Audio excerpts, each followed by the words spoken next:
जय हिंद दोस्तों, मैं संदीप आपके अपने चैनल द एजुकेशन हब पर आपका स्वागत करता हूं। दोस्तों, आज हम लोग मूल अधिकार के बारे में पढ़ेंगे जो भाग 3 के अंतर्गत आता है और जिसमें अनुच्छेद 12 से 35 है। इससे पहले हमने भाग 1 और भाग 2 कंप्लीट कर लिया है। जिन्होंने वो वीडियो नहीं देखी है वो जाके देख सकते हैं। मैंने प्लेलिस्ट बनाई हुई पॉलिटी की, उसमें जाके आप देखिए भाग 1 और भाग 2। तो हम समझ लेते हैं भाग 3 में मूल अधिकार फंडामेंटल राइट्स क्या है, कैसे हैं। तो समझिए, देखिए भाग 1 में हमने क्या किया। पहले तो पूरा भारत राज्य को बना लिया कि राज्यों का संघ है, विदेशी राज्य मिला लिए, सब कुछ कर दिया। ठीक है, वीडियो में जाके देखिए, समझ में आ जाएगा। भाग 2 में क्या किया हमने, अब जब भारत के लोग हैं तो उनको नागरिकता भी देनी पड़ेगी। नागरिकता भी दे दी हमने 5 से 11 के बीच में, अनुच्छेद 5 से 11 के बीच में। अब देखिए, जब आपके पास राज्य बन गए, नागरिक बन गए, आप उसको कुछ अधिकार दीजिएगा कि नहीं दीजिएगा। अगर आप उसको कोई अधिकार नहीं दीजिएगा तो कोई भी किसी भी तरह, जैसे ब्रिटिश शासन करते थे वैसे कोई भी आके अब उन पे शासन करेगा। तो संविधान निर्माताओं ने भाग 3 के अंतर्गत उसको एक अधिकार दिए जिसको कहते हैं फंडामेंटल राइट्स, मूल अधिकार। संविधान में मूल अधिकार बहुत जरूरी है और हर एक इंसान को मूल अधिकार जानना बहुत जरूरी है। जो अपने मूल अधिकारों को जानता है वो कहीं भी कभी भी अपनी आवाज़ को उठा सकता है। जो अपने मूल अधिकारों के बारे में नहीं जानता है वह अपनी आवाज़ को नहीं उठा पाता है। तो ये सेशन बहुत ही ज़बरदस्त होने वाला है, आप इसको ज़रूर देखिए और समझिए कि आपके मूल अधिकार क्या हैं। तो चलिए स्टार्ट करते हैं।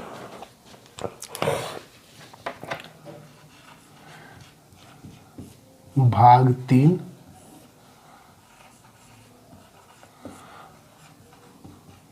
मूल अधिकार फंडामेंटल राइट्स, और ये कहाँ से कहाँ तक है, अनुच्छेद 12 से 35 तक है।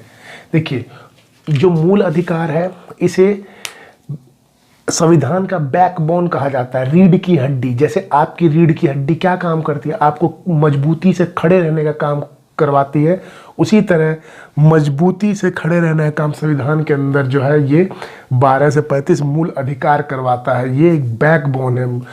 संविधान का बैकबोन किसे कहते हैं, जो भाग 3 है, भाग 3 को क्या कहते हैं, बैकबोन। ये जो है ये क्या है,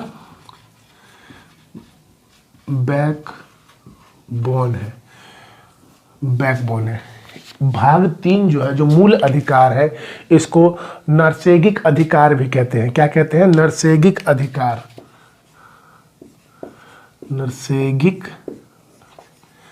नैसर्गिक अधिकार भी कहते हैं। अब इसे नैसर्गिक अधिकार क्यों कहते हैं, क्योंकि ये जन्म से ही हमें मिल जाता है। मतलब आप अगर भारत के नागरिक हैं, निवासी हैं और आपका बच्चा हो जाता है तो उसे ये मूल अधिकार उसके पैदा होते ही मिल जाएंगे। तो कैसे है, ये कैसा है, नैसर्गिक अधिकार है।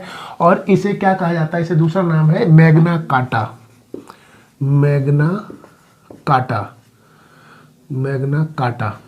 इसे मैग्ना कार्टा भी कहा जाता है। मूल अधिकार क्या कहा जाता है, मैग्ना कार्टा भी कहा जाता है।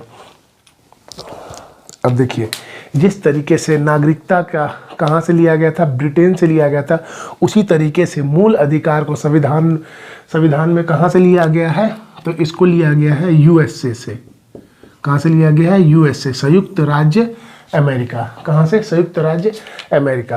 और इन्हीं में ही भाग 3 में ही किसकी चर्चा है, अनुच्छेद 12 से 35 की। अब हम लोग अनुच्छेद 12 से 35, मतलब देखिए ये 12 से 35 बहुत बड़ा हो जाएगा, तो इस वीडियो में कुछ अनुच्छेद पढ़ेंगे, बाकी दूसरी वीडियो में कुछ, मतलब 2 वीडियो में लगभग ये जो है अनुच्छेद भाग 3 समाप्त हो जाएगा। तो चलिए स्टार्ट करते हैं अनुच्छेद 12 से।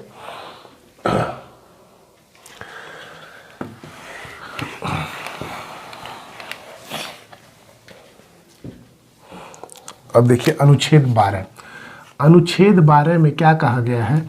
अनुच्छेद 12 बोलता है कि इसमें जो है मूल अधिकार की परिभाषा के बारे में बताया गया है। मूल अधिकार की परिभाषा, कि मूल अधिकार क्या होता है। जैसे कि मैंने अभी आपको बताया कि ये भाग 3 क्या है, बैकबोन है, इसे मैग्ना कार्टा कहा जाता है। तो जो मूल अधिकार की परिभाषा है उसको किसमें बताया गया है, अनुच्छेद 12 के अंतर्गत बताया गया है। अब आते हैं अनुच्छेद 13। अनुच्छेद 13 क्या कहता है, देखिए अनुच्छेद 13 कहता है यदि आपके मूल अधिकार से, जो आपका मूल अधिकार है, किसी अन्य व्यक्ति, किसी दूसरे व्यक्ति के मूल अधिकार को हानि होती है तो आपका मूल अधिकार को रोक दिया जाएगा, मतलब उस पर रोक लगाया जा सकता है। अब रोक ये नहीं है लगाया कि आप उससे लड़ने लग जाइए, आप रोक लगाए, मतलब आप अपने मूल अधिकार के लिए सुप्रीम कोर्ट जा सकते हैं या हाई कोर्ट जा सकते हैं वहाँ पे, क्योंकि ये जो मूल अधिकार है ये वाद योग्य है, मतलब आप इस पर डिबेट कर सकते हैं, वाद कर सकते हैं, सुप्रीम कोर्ट से कह सकते हैं कि इससे मेरे मूल अधिकार का हनन हो रहा है तो आप इनकी गतिविधियों पर रोक लगाइए। जैसे मतलब जिस तरीके से वो आपके मूल अधिकार को रोक रहे होंगे उस मतलब सुप्रीम कोर्ट उसको कह सकती है कि आपको ये कार्य नहीं करना है क्योंकि इससे किसी अन्य व्यक्ति के मूल अधिकार का हनन हो रहा है। तो अनुच्छेद 13 क्या कहता है कि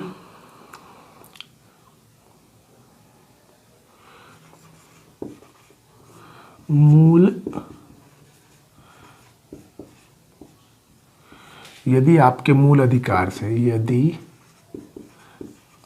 आपके मूल अधिकार से किसी दूसरे के मूल अधिकार प्रभावित होते हैं तो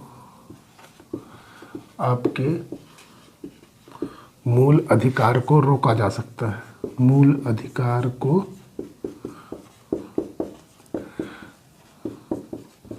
रोका जा सकता है। मतलब आपके मूल अधिकार से किसी दूसरे के मूल अधिकार प्रभावित नहीं होना चाहिए। जैसे देखिए क्या है कि मूल अधिकार में जैसे स्वतंत्रता का अधिकार है, घूमने का अधिकार है, या हम पढ़ेंगे 19 में है तो है क्या, जैसे आपको घूमने का अधिकार है, बोलने का अधिकार है, कहीं जाने की अधिकार है। तो आप ये थोड़ी है कि आपको जाने का अधिकार है, कि आपको संविधान ने कहीं भी जाने का अधिकार है तो आप किसी के घर में बिना पूछे घुस गए, नहीं घुस सकते हैं। तो ये इससे क्या हो रहा है कि आपका तो मूल अधिकार है लेकिन उसका मूल अधिकार भी तो हनन हो रहा है। अब उसका मूल अधिकार क्या है? प्राइवेसी का अधिकार, ये भी अभी मैं पढ़ाऊंगा अभी। तो उसका प्राइवेसी का क्या अधिकार है? मतलब निजता का अधिकार जो अनुच्छेद 21 में है, तो उसका हनन हो रहा है। भाई वो आपको जानता नहीं, पहचानता नहीं, आप सीधे घुस रहे हैं, बोल रहे हैं ये मेरा मूल अधिकार है, मैं कहीं भी जा सकता हूँ, तो ऐसा तो नहीं है। तो आखिर उसके मूल अधिकार का तो हनन हुआ, तो उसके मूल अधिकार का हनन के कारण वो क्या कर सकता है? उस पर रोक लगाया जा सकता है। वो सीधे अब जबरदस्ती, आप मान लीजिए दबंग आदमी है, आपने कहा मैं घुसूंगा ही, मैं इस पर कब्जा करूंगा, तो उसकी प्राइवेसी गई, उसका अधिकार गया, लेकिन आपका तो मूल अधिकार है कि भाई आप कहीं भी जा सकते हैं, कहीं भी रह सकते हैं। तो आपके मूल अधिकार के कारण दूसरे का मूल अधिकार का हनन हो गया तो वो कहाँ जा सकता है? सुप्रीम कोर्ट या हाई कोर्ट जा सकता है और वहाँ पर जाके बताएगा कि सर मेरे साथ ऐसा आ रहा है, तो सुप्रीम कोर्ट उस पर क्या कर सकती है? रोक लगा सकती है। तो अनुच्छेद 13 यही कहता है कि आपके मूल अधिकार से किसी दूसरे के मूल अधिकार को हानि नहीं पहुँचनी चाहिए। आते हैं अब अनुच्छेद 14 पे।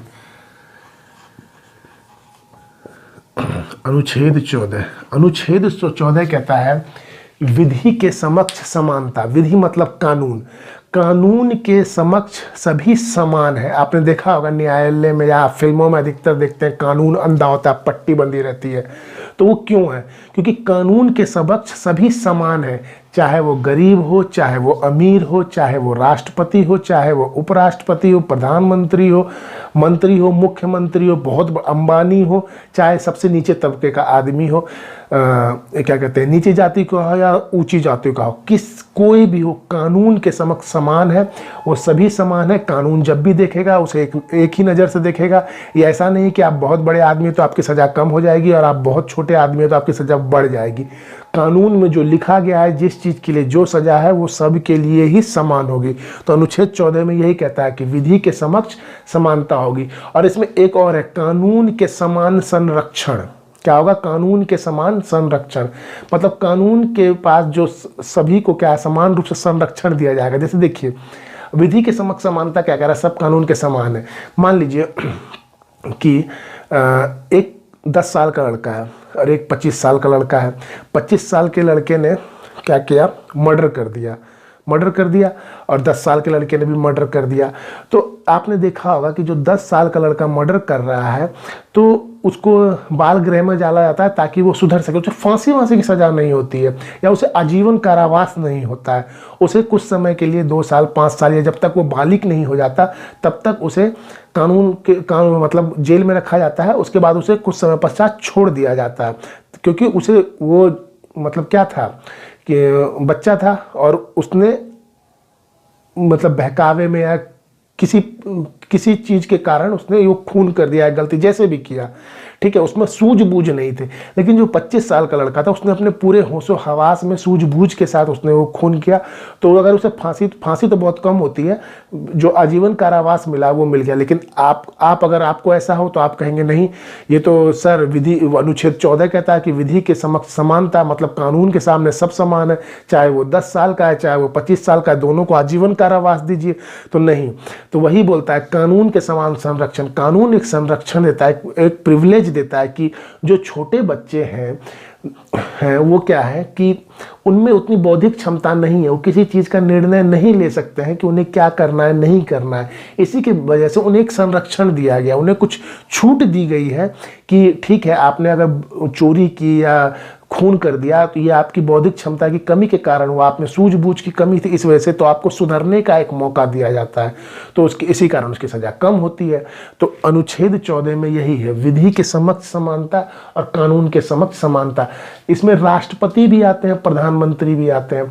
अगर राष्ट्रपति ने भी खून किया है, प्रधानमंत्री ने भी खून किया, तो उन्हें भी सज़ा होगी नहीं होगी, लेकिन उसके साथ क्या कंडीशन समझिए। देखिए, राष्ट्रपति के पास पावर है कि वो किसी भी सज़ा को माफ़ कर सकता है, चाहे आप खून करके आइए, चाहे आप चोरी करके आइए, कुछ भी करके आइए, राष्ट्रपति उस सज़ा को माफ़ कर सकता है। अब एक बात बताइए कि राष्ट्रपति ने खून किया, ठीक है, उसके ऊपर क्या कार्रवाई हो सकती है? कभी नहीं होगी। राष्ट्रपति के ऊपर कभी भी कार्रवाई नहीं होगी, कभी भी नहीं हो सकती है। उस पर बहुत ही, अगर फौजदारी मुकदमा, मतलब ये जो भी मारपीट के या आप देखते हैं मारपीट, गुंडागर्दी या खून वून के जो देखते हैं, इसे कहते हैं फौजदारी मुकदमा। अब बाकी जो घरेलू से संबंधित होते हैं उसे सिविल मुकदमा कहते हैं, ठीक है। तो राष्ट्रपति ने मान लीजिए खून कर दिया तो उस पर फौजदारी मुकदमा चल सकता है? नहीं चल सकता है। क्यों नहीं चल सकता? अगर मान लीजिए आपने उस पर फौजदारी मुकदमा चला दिया तो वो क्या है, राष्ट्रपति है, वो एक फॉर्म बनाएगा, उस पर लिखेगा मैं राष्ट्रपति में खुद की सज़ा को माफ़ करता हूँ, वो तो छूट गया। तो अब देखिए संविधान वालों का दिमाग, देखिए संविधान ऐसे ही नहीं बनाया गया है, संविधान बहुत सोच समझ कर बनाया गया है। आप लोग को लगता है कि संविधान, क्योंकि आपके जब अनुरूप नहीं होता है तो आपको संविधान खराब लगता है, जब आपके अनुरूप होता है तो संविधान आपको अच्छा लगने लगता है। लेकिन आप ओवरऑल देखिए, एक नज़र से देखिए, संविधान बहुत अच्छा है। तो देखिए, तो क्या कहा गया संविधान में, जब हम राष्ट्रपति पढ़ेंगे तब उसमें जानेंगे, जब हम भाग 5 में आएंगे, 52 से स्टार्ट होगा और उसमें राष्ट्रपति के बारे में, वो बाद में हम चर्चा करेंगे, ठीक है। तो उसमें क्या कहता है कि जब तक राष्ट्रपति अपने पद पर है तब तक सजा नहीं हो सकती। तो भाई आप बहुत रहिएगा, 5 साल तक रहिएगा, आगे 10 साल भी रह सकते, कभी तो आप अपने पद से हटिएगा। जैसे ही वो पद से हटेगा उस पर फौजदारी का मुकदमा स्टार्ट हो जाएगा। तो देखिए कितना बढ़िया संविधान बनाया गया है। ऐसे ही इतने बड़े बड़े लोगों ने संविधान नहीं बनाया और 2 वर्ष 11 महीने 18 दिन ऐसे ही नहीं लगे। सभी लोगों को सूझ देख के समझ के कि भारत की स्थिति क्या है उस हिसाब से बनाया गया है कि कोई भी दबा कुचला नहीं रह जाए। जो अमीर है वो बिल्कुल अमीर, मतलब लोगों को दबा के ना रखे, क्योंकि भारत में लोगों का बहुत शोषण हुआ है, पहले बहुत शोषण हुआ है।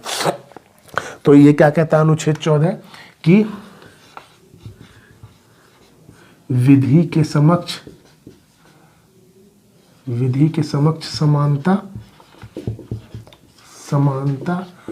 तथा कानून के समान संरक्षण। तो देखिए, जो ये विधि के समक्ष समानता है, ये जो है ये ब्रिटेन से लिया गया है। कहाँ से लिया गया है? ब्रिटेन से। और कानून के समान संरक्षण है, ये कहाँ से लिया गया है? ये यूएसए से लिया गया है। ये कहाँ से लिया गया है? यूएसए से। और ये कहाँ से लिया गया है? ब्रिटेन से। ब्रिटेन से। विधि के समक्ष समान, विधि का मतलब भी कानूनी होता है, कानून के समक्ष समानता भी ब्रिटेन, कानून के समक्ष समानता ब्रिटेन से, और कानून के समान संरक्षण किससे लिया गया है, यूएसए से लिया गया है। अब आते हैं अनुच्छेद 15 पर। अनुच्छेद 15, अनुच्छेद 15 समझिए। इसमें कहता है कि आप जाति, धर्म, वंश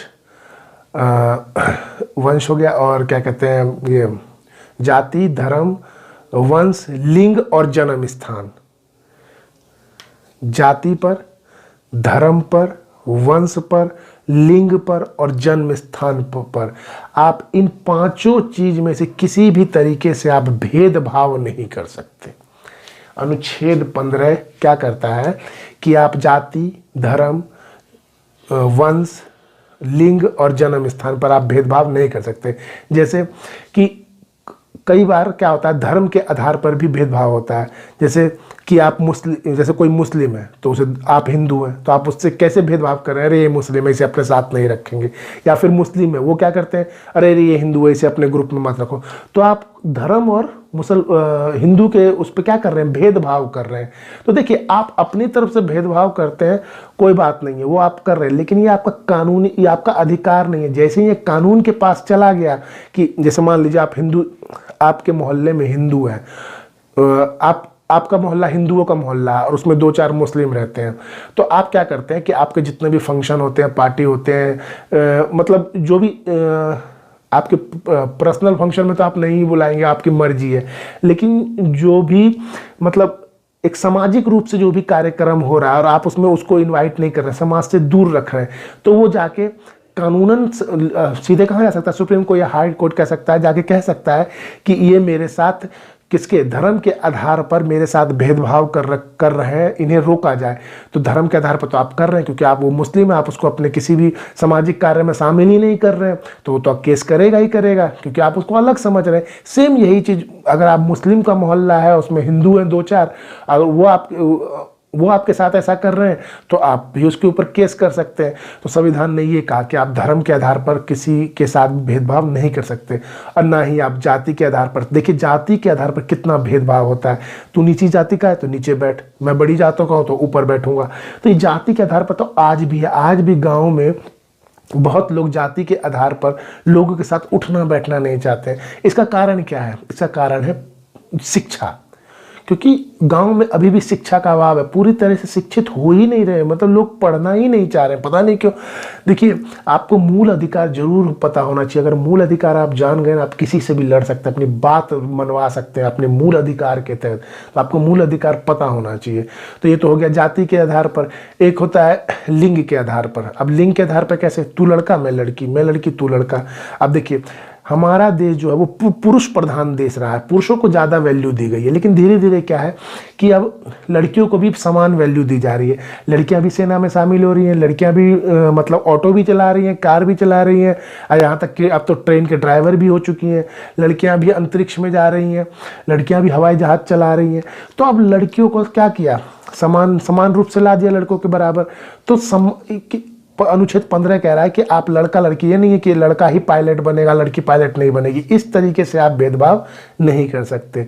एक हो गया वंश के आधार पर। वंश के आधार पर कैसे कि देखिए, पहले क्या था कि आप जैसे आपने सिंधिया परिवार का नाम सुना होगा, जो अभी राजस्थान में जो सिंधिया थे, वो जो क्या नाम था उनका, ज्योतिरादित्य सिंधिया, जो राजस्थान में कांग्रेस सरकार में थे, अब जाके बीजेपी में मिल गए हैं। तो इनका सिंधिया परिवार बहुत पुराना है। तो ब्रिटिश के शासनकाल में सिंधिया परिवार ब्रिटिश का पूरा साथ देते थे। वो उनसे क्या कहते थे, पैसे, मतलब उनको पैसे देते थे कि मारो भारतीयों को, इस तरह का था। लेकिन अभी क्या है, सिंधिया परिवार भारतीय पूरी तरीके से, उनके मन में ऐसा नहीं है। तो आप इस आधार पर नहीं कह सकते अरे उनका वंश उसको मारता था, हमारा भारतीयों को मारता था, अब हम इसे भारत में नहीं रखेंगे।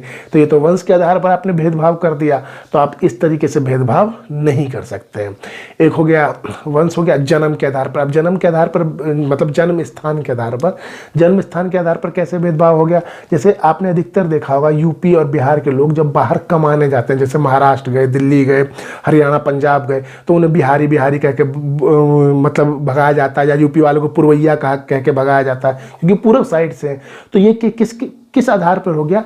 जन्म स्थान के आधार पर आप भेदभाव कर रहे हैं। तो इस तरह का कोई भेदभाव करता है तो आप सुप्रीम कोर्ट जा सकते हैं कि मेरे साथ इस तरह का भेदभाव किया जा रहा है। तो अनुच्छेद 15 यही कहता है कि आप, अनुच्छेद 15 क्या कह रहा है कि आप जाति, धर्म, लिंग, वंश, जन्म स्थान के आधार पर भेदभाव नहीं कर सकते, भेदभाव नहीं कर सकते। अनुच्छेद 15 क्या कहता है? आप लिंग, धर्म, जाति, धर्म, लिंग, वंश और जन्म के स्थान पर भेदभाव नहीं कर सकते। इसी में आता है आरक्षण। जो आरक्षण के बारे में लोग बोलते हैं कि देखिए, जिन्हें आरक्षण चाहिए उनके लिए आरक्षण ठीक है, जिन्हें आरक्षण नहीं चाहिए, मतलब जो आरक्षित नहीं है, उनके वो खराब लगता है। लेकिन क्या है, देखिए, जब देश आज़ाद हुआ तो इतने मतलब जात पात का इतना भेदभाव था कि इसको बराबर करने के लिए आरक्षण लाना पड़ा। आरक्षण जरूरी भी, आज भी उस तरह के भेदभाव होते हैं, क्योंकि देखिए, जो ऊंची जाति के लोग हैं और जो नीची जाति के लोग हैं, नीची जाति के लोग आज भी कहीं ना कहीं दबे कुचले हैं। तो उन्हें बस ऊपर बराबर लाने के लिए क्या किया जाता है? उन्हें एक आरक्षण दिया जाता है। अगर आरक्षण खत्म करना है तो सबसे बड़ा जड़ ये है जाति। इसको आप खत्म कीजिए, आरक्षण खत्म हो जाएगा। जाति है, आपने अभी भी देखा होगा, जो राजपूत है, क्षत्रिय है, बनिया है या ब्राह्मण है, वो आज भी मूंछों पे ताव दे के बोलते हैं कि हम ये हैं। क्यों? क्योंकि उनकी जाति बहुत ऊंची है। तो वो जाति के आधार पर क्या कहते हैं, अपने आप को ऊंचा बताते हैं। तो नीचे जाति वाले बेचारे तो फिर दबे कुचले रह जाएंगे। उन्हें ही बराबर लाने के लिए क्या किया गया है? आरक्षण दिया गया। आप खुद सोचिए, एक बात समझिए, जो अपने आप को जाति में समझते हैं कि हम बहुत ऊंचे हैं। अब एक बात बताइए, आप बड़े आदमी बने, बड़े आदमी इन द सेंस पैसों से बड़े बने, या आपने पढ़ाई की, उसके लिए आपने मेहनत की होगी। पढ़ने के लिए आपने पढ़ाई की, बिजनेस के लिए आपने अपने बिजनेस को इस तरह से कैसे किया कि आपका बिजनेस बढ़ा, आपने पैसे कमाए, नौकरी के लिए आपने खूब मेहनत की। ठीक है, एक बात बताइए, आप जो इतना जाति पे घमंड करते हैं, जो ऊंची जाति के लोग हैं, वो अगर ये घमंड कर रहे हैं कि हम बहुत ऊंची जाति, आप बताइए आपने उस जाति में पैदा होने के लिए क्या मेहनत की है? आपने कोई मेहनत की है? ये आपका सौभाग्य है कि भगवान ने उस जाति में आपको पैदा किया। ये आपका सौभाग्य है। ऐसा नहीं है कि आपने कोई अच्छे कर्म किया, अच्छा कुछ किया, बहुत वो कर दिया तो आप उस जाति में पैदा हुए। तो मेरा कहने का बात यही है कि ठीक है, आप अच्छी ऊंची जाति में पैदा हो, अच्छा, लेकिन आप लोगों को समान नज़र से देखिए, कोई भेदभाव मत रखिए। इंसान है, इंसान की तरह रहिए, जानवर मत बनिए। क्योंकि अगर आप भेदभाव करने लग जाएंगे तो आप तो एक जानवर है। जानवर मत बनिए, इंसान रहिए, इंसान से प्यार कीजिए, लोगों को समझाइए। जो नहीं पढ़ रहे हैं तो उन्हें बताइए पढ़ाई का क्या महत्व है। और पढ़ाई सिर्फ नौकरी के लिए नहीं की जाती, पढ़ाई सिर्फ ज्ञान अर्जित करने के लिए होती है पढ़ाई। आपको लगता है कि पढ़ने से नौकरी लेंगे, तो नौकरी तो बिना पढ़े वाले भी कर रहे हैं, और ऐसे ऐसे हैं जो अच्छा कमा भी रहे हैं। तो सिर्फ पढ़ाई नौकरी के लिए नहीं, पढ़ाई ज्ञान के लिए, आपको ज्ञान होना चाहिए। चलिए, अनुच्छेद 15 हो गया। अब आते हैं अनुच्छेद 16 पे।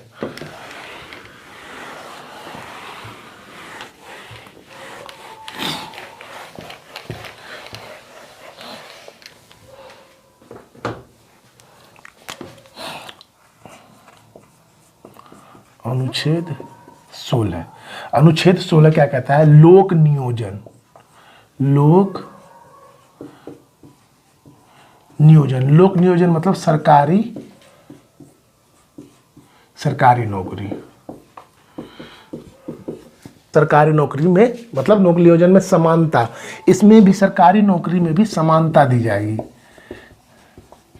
क्या दी जाएगी, समानता दी जाएगी। ऐसा नहीं है कि सिर्फ ऊंची जाति के लोग IAS IPS बन सकते हैं और नीची जाति के लोग नहीं बन सकते हैं। तो इसमें क्या किया गया है, समानता दी गई है। सरकारी नौकरी में भी कोई भी हो, किसी भी कैटेगरी का आदमी हो, उसको सरकारी नौकरी मिलेगी। लेकिन शर्त क्या, पढ़ा लिखा होना चाहिए भाई। जिस नौकरी पे आप जा रहे हैं, जो उसकी क्वालिफिकेशन है वो आपके पास होनी चाहिए, आपको नौकरी मिलेगी। दूसरी चीज, इसमें कुछ वर्गों को आरक्षण दिया गया है। आरक्षण किस लिए दिया गया है, उसमें देखिए ये है कि देखिए आप जनरल कास्ट के हैं, कोई दिक्कत नहीं है, आप नौकरी कीजिए। लेकिन जो नीचे वाले कास्ट के हैं उनको भी नौकरी करने का मौका है। बस अंतर क्या आएगा, जो कट ऑफ बनता है। मान लीजिए कि जनरल कैटेगरी वालों का कट ऑफ 120 नंबर बना किसी में, तो ओबीसी का बहुत होगा तो 115 होगा, SC ST का बहुत होगा तो 110 होगा, ST का होगा तो 108 होगा। तो इस तरह के कट ऑफ बनेंगे। अब एक बात बताइए, जो लोग कहते हैं कि मतलब OBC SC ST, OBC की तो बात ही छोड़ दीजिए, वो तो जनरल OBC एक बराबर है, कि SC ST से आरक्षण हटा देना चाहिए। आप कभी भी जब नोटिफिकेशन निकलता है किसी भी सरकारी नौकरी का, आप नोटिफिकेशन उठाइए, उसमें देखिए किस कैटेगरी में सबसे ज़्यादा नौकरी, तो आपको जनरल में सबसे ज़्यादा नौकरी मिलेगी। OBC में फिक्स है कि इतने ही लोगों को भर्ती ले जाएगा, SC में भी फिक्स है। अब मान लेते हैं कि मान लीजिए OBC के 50 वैकेंसी है, इसमें 30 है, इसमें 20 है और इसमें 150 वैकेंसी निकाली गई है। ठीक है, अब आप लोग को लगता है कि OBC वाले जनरल में चले जाएंगे या SC वाले इसमें चले जाएंगे। ठीक है, तो अगर इसका 110 आ रहा है और जनरल वाले का भी 110 आ रहा है, 112 आ रहा है, तो भाई वो तो उतना पढ़ के लाया ना, आप भी तो पढ़ के लाए, तो उसको मिल रही है तो क्या दिक्कत है, वो तो पढ़ के लाया, आप भी ला रहे हो तो आपको भी नौकरी मिल रही है। लेकिन OBC कैटेगरी में 50 है तो 50 से ज़्यादा लेंगे ही नहीं, वो 50 पे ही रखेंगे। ऐसा नहीं है कि अब मान लीजिए कि यहाँ पे जनरल वालों को हटा दिया जाएगा, जनरल वालों को नौकरी नहीं दी जाएगी, ऐसा नहीं है। तो बस नीची जाति वालों को थोड़ा सा उनके बराबर लाने के लिए आरक्षण दे दिया गया। आरक्षण जो है शुरुआत में 10 साल के लिए लाया गया था, उसके बाद धीरे धीरे 10 साल के लिए 10 साल बढ़ाता गया। अब जो आरक्षण है फिर 2030 तक बढ़ चुका है। तो आप उसमें रहिएगा ही मत कि आप आरक्षण हटा पाइएगा, क्योंकि आरक्षण हटने का मतलब है सरकार का गिर जाना। आप सुनते होंगे कोई भी सरकार आती है, जैसे प्रधानमंत्री जी बिहार आए तो उन्होंने आरक्षण के ऊपर कहा कि आरक्षण रहेगा, तो आरक्षण नहीं हटने वाला है। ठीक है, तो अनुच्छेद 16 क्या कहता है, लोक नियोजन, और इसमें कुछ विशेष प्रावधान है आरक्षण के ऊपर कि मतलब उनको आरक्षित किया जाता है, नीची जाति वालों को। अब आते हैं अनुच्छेद 17। अनुच्छेद 17 इसमें है अस्पृश्यता। अब अस्पृश्यता का मतलब क्या होता है, छुआछूत। क्या होता है, छुआछूत। अस्पृश्यता का मतलब क्या होता है, छुआछूत। अस्पृश्यता का मतलब क्या होता है, छुआछूत। मतलब आप छुआछूत नहीं कर सकते। अनुच्छेद 17 कहता है अब जो निम्न कास्ट का है, जो बिल्कुल छोटी जाति का है, कई जगह तो छोटी जातियों को मंदिर तक में घुसने नहीं दिया जाता है। बड़े बड़े जो लोग जो ऊंची जाति के लोग हैं, वो मंदिर में छोटी जाति को घुसने नहीं देते हैं। तो आप ऐसा नहीं कर सकते, छोटी जाति का है तो मंदिर में नहीं घुस सकता। अगर आपने ऐसा किया तो इसका मूल अधिकार का हनन हो गया। तो ये कहाँ जा सकता है, सुप्रीम कोर्ट में केस कर सकता है आपके ऊपर कि आप मतलब कि मंदिर में इन्हें घुसने नहीं दिया जा सकता। तो मेरा तो ये कहना है कि ये चीज़ें समाप्त होनी ही चाहिए। इंसान है, हम सब एक हैं, भगवान ने हमें इंसान बना के भेजा, हमारे अंदर बुद्धि दी है। छुआछूत से कोई किसी के छूने से कुछ खराब थोड़े हो रहा है। अगर मान लीजिए उस मंदिर में जाने से वो मंदिर का धर्म भ्रष्ट हो रहा है, तो भगवान ने उन्हें पैदा ही क्यों किया? अगर उन्हें पता था कि इन्हें हम पैदा कर रहे हैं और ये हमारे मंदिर में आएंगे, मेरा पूरा मंदिर भ्रष्ट हो जाएगा, तो उन्हें पैदा ही क्यों करते? नहीं करते। दूसरी बात, वो जमीन पर रह रहे हैं, क्या पृथ्वी अशुद्ध हो गई? अगर पृथ्वी अशुद्ध हो गई तो उसी पृथ्वी पे मंदिर भी है, मस्जिद भी है, गुरुद्वारे भी हैं, वो भी अशुद्ध हो गए। तो अनुच्छेद क्या कहता है 17 कि छुआछूत नहीं होना चाहिए। अब आते हैं अनुच्छेद 18 पे। अनुच्छेद 18। अब अनुच्छेद 18 क्या कहता है? अनुच्छेद 18 कहता है कि उपाधियों का अंत होना चाहिए। किसका? उपाधियों का अंत। अब उपाधि कैसे? उपाधि ऐसी, जैसे पहले क्या होता था कि उपाधि में लोग बाग अपने मतलब नाम पे ऐसे लगा देते थे, बादशाह, बादशाह करके लगा लेते थे, या फिर सर करके लगा लेते थे, या फिर दीन इलाही, इस टाइप के जो पहले राजा महाराजा जो अपने लिए रखते थे, उन उपाधियों का अंत होगा। क्या होगा? उपाधियों का अंत। इस तरह की उपाधि आप नहीं रख सकते कि मैं महाराजा हूं इस देश का, तो इस तरह की आप उपाधि नहीं रख सकते। तो अनुच्छेद 18 क्या कहता है? उपाधियों का अंत, उपाधियों का अंत होगा। लेकिन अगर आपको शिक्षा से रिलेटेड कोई उपाधि मिली है तो आप उसे रख सकते हैं। शिक्षा से रिलेटेड उपाधि रख सकते हैं, या फिर आपको सरकार की तरफ से कोई उपाधि, जैसे पद्म भूषण, पद्म विभूषण, या फिर वो क्या कहते हैं जो भारत सरकार का सबसे महत्वपूर्ण है, क्या कहते हैं उसको, भारत रत्न, भारत रत्न, इस तरह की उपाधि को आप रख सकते हैं। लेकिन उसे आप अपने मतलब उसको आप अपना टाइटल नहीं बना सकते। टाइटल समझ रहे हैं ना? मतलब उसके आप नाम के आगे नहीं लगा सकते। जैसे आप ये नहीं लिख सकते, जैसे मेरा नाम संदीप है, अगर मुझे पद्म विभूषण मिल जाता है या भारत रत्न मिल जाता है तो मैं ये नहीं लिख सकता कि भारत रत्न संदीप चौधरी, ये नहीं लिख सकता। ये आप उसको भारत रत्न को रख सकते हैं अपने पास, लेकिन अपने टाइटल में आप प्रयोग नहीं कर सकते। शिक्षा वाले पे आप क्या कर सकते हैं? आप अपना प्रयोग कर सकते हैं। शिक्षा से जो आपको मिलेगा, जो भी उपाधि मिलेगी वो आप रख सकते हैं। उसमें आप उसको लगा भी सकते हैं, जैसे कि डॉक्टर, प्रोफेसर, या फिर क्या कहते हैं वो भी जो जैसे MBBS है, डॉक्टर जो MBBS बनते हैं वो लगा लेते हैं, जो डॉक्टरेट PhD करते हैं डॉक्टरेट लिख लेते हैं तो वो डॉक्टर लगा सकते हैं। तो इस तरह की जो शिक्षा से रिलेटेड है आप उसको रख भी सकते हैं और लगा भी सकते हैं। लेकिन जो सरकार की तरफ से जो उपाधियां मिल रही हैं तो उनको आप ना रख सकते हैं ना ही लगा सकते हैं। ठीक है, अब देखिए, आपने अनुच्छेद 12 से 18 तक पढ़ा। आज का सेशन यहीं समाप्त करेंगे। ठीक है, तो 12 से 18 में आपने क्या चीज़ नोटिस की? इसमें क्या चीज़ नोटिस की? आपने देखा होगा इसमें सभी के बारे में। अब एक चीज़ देखिए,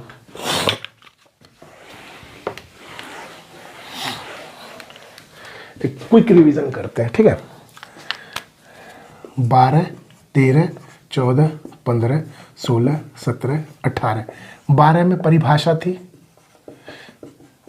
13 में मूल अधिकार हनन नहीं होना चाहिए, आपके मूल अधिकार से किसी दूसरे का मूल अधिकार हनन नहीं होना चाहिए।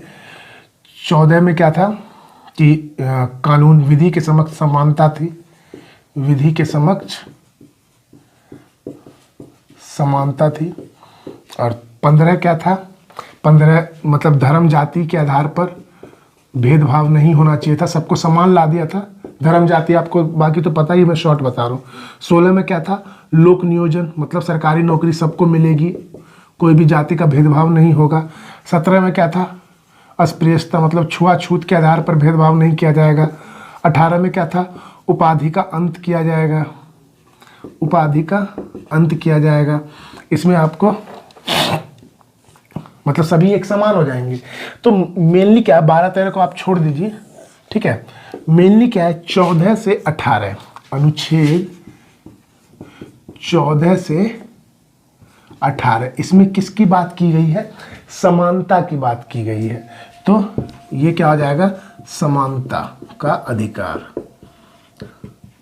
समानता का अधिकार। देखिए, भाग 3 को जो है उसको भी 7 भागों में बांटा गया है। ठीक है, तो 7 भाग 3 को 7 कैटेगराइज, मतलब 7 भागों में कैटेगराइज्ड किया गया है, जिसमें से पहला भाग जो है अनुच्छेद 14 से 18 है, जिसमें समानता का अधिकार है। इसी तरह जो इसका जो दूसरा है वो 19 से मतलब 22 तक है, जिसमें स्वतंत्रता का अधिकार है, वो हम बाद में पढ़ेंगे।